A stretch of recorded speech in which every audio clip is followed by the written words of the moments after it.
What did you see when you had a chance to look at the tape for the game against the Giants? I mean, I thought we played well. Obviously, tackling was probably one of the things that jumped out the board, but I think that had more to do with the ball carrier than us. But other than that, I thought guys executed well, kept the passes in front of us, matched up well when we had one-on-ones, did a good job executing a complicated game plan on a short week.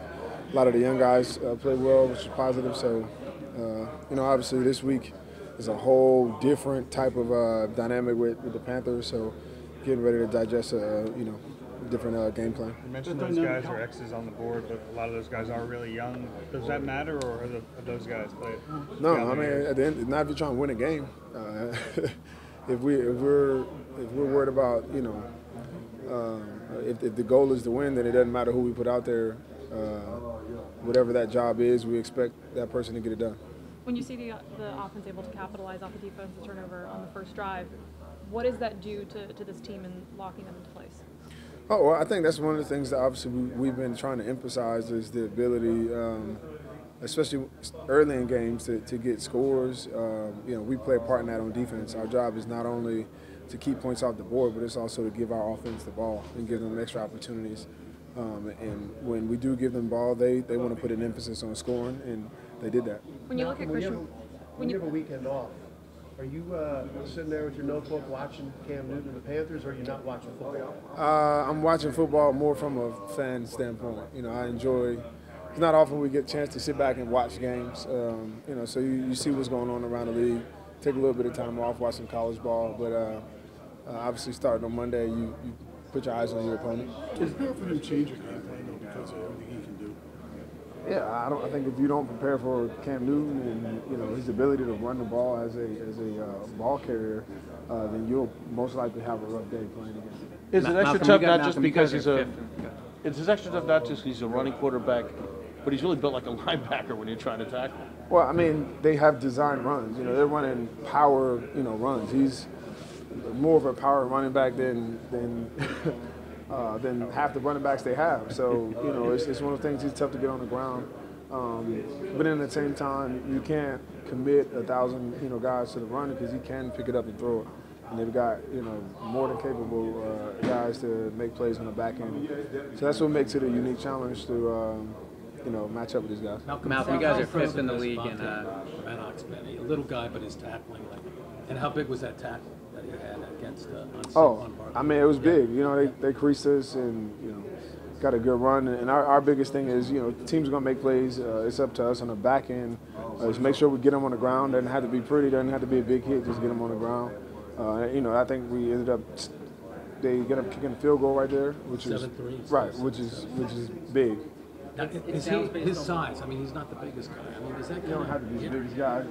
Just get him down. Like I said, like Parker, yeah. Right. We don't need we're not looking for guys to punish people. Or half the time you can't do it anyway in this game. So as long as you're efficient, and he's a willing and able tackler. So no concerns. Malcolm said the formation we had with Anderson's injury wasn't necessarily ideal. What kind of strain is there on the secondary now, and having a full week, is that going to allow you to be better prepared? Well, I mean, when you look at our roster, I don't think anything you put out there is going to be ideal, but I think we got it just enough. I think we have what we need to be successful.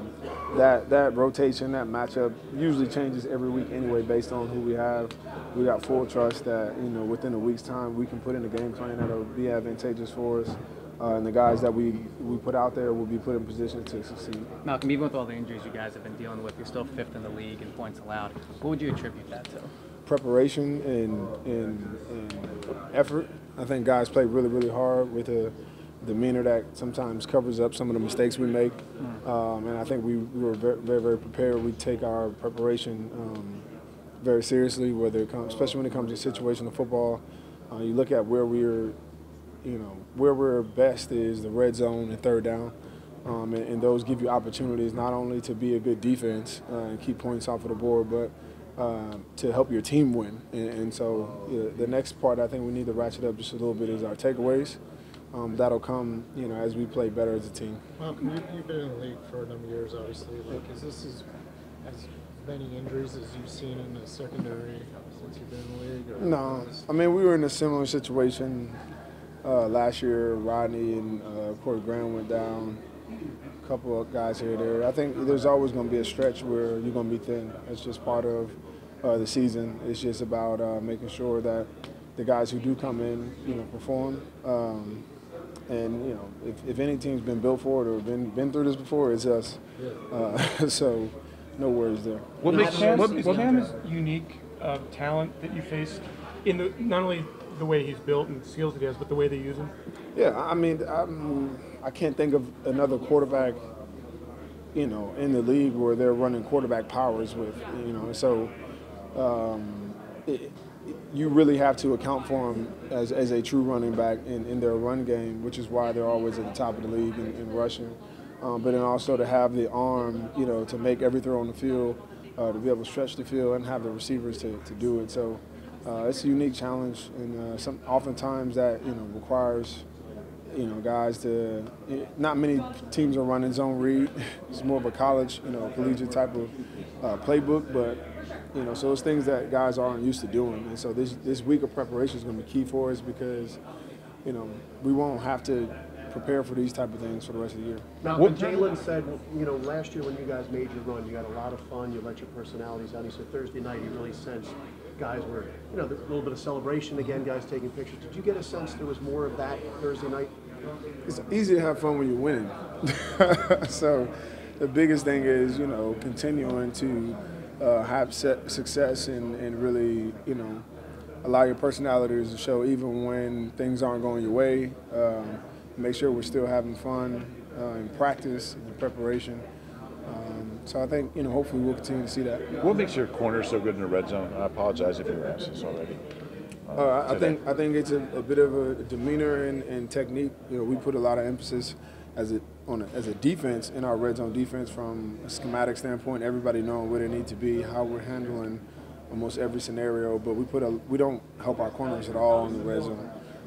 And we allow them, or we bank on them using great technique. And I think Jalen's, the one route he had with Odell Beckham, and when he broke up the fade, was the perfect, technique that we're, teaching our corners. And so it shows up week to week for us. It's a huge part of what we do on defense, and we'll continue to put that pressure on those guys. You've said before that you guys don't get overly complicated in the red zone.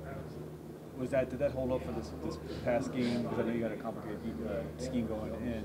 And if so, does it also just help that you can focus more on technique rather than all these other, what your assignment is? I don't know. What do you see on tape? I mean, it seems like you were telling me that you don't play a lot of difference.